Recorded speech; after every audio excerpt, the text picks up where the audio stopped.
E agora que nós estamos em plena temporada de carnaval, algo que não me queda negligenciar é a alimentação durante a parada.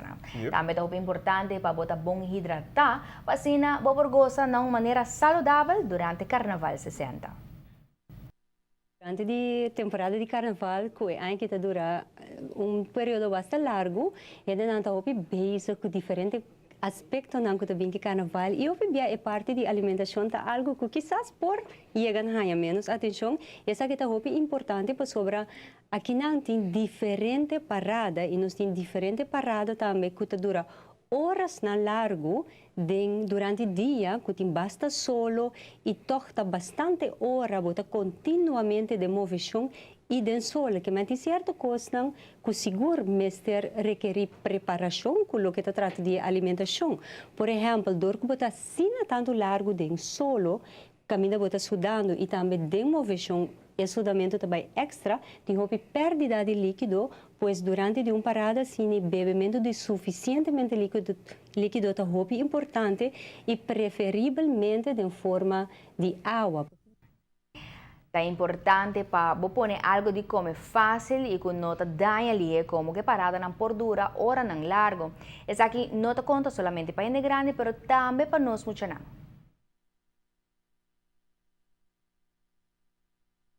Así que mucho también es importante, mirando que mucho tanto que vai para banda caminha e durante a ruta de carnaval, para ruta largo, que é importante para muita gente salificar bom comer, bom desayuno, trempang, não comida que está com vet, pero bom desayuno, mas inte porta cafés com leite, porta um sanduíche com algo bandido para beber e durante a parada sempre é importante para riba su coisa para beber, para comer coisa chiquito, sempre a tropa importante água, não necessita refresco, não necessita, pero importa qualquer outra coisa de beber, para muito que hidratar e também é coisa fácil para riba com um sanduíche, cracker, whatever que muito não gosta, para sempre ter junto com ele.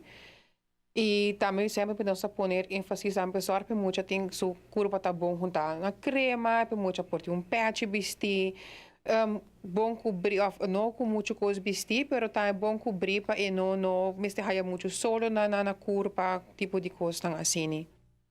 O consejo não seguro é importante para ter em conta com ele e para amanhã bom lamenta, especialmente o qual que trata muito não. Seguro que sim. Vamos a pasar por outro corte comercial, pero nessa hora nós estamos com o Kadochi. Tem algo especial? Kadochi tem invitado especial, jovem com hobby coragem e gente gana para esse deporte. Quer conosco?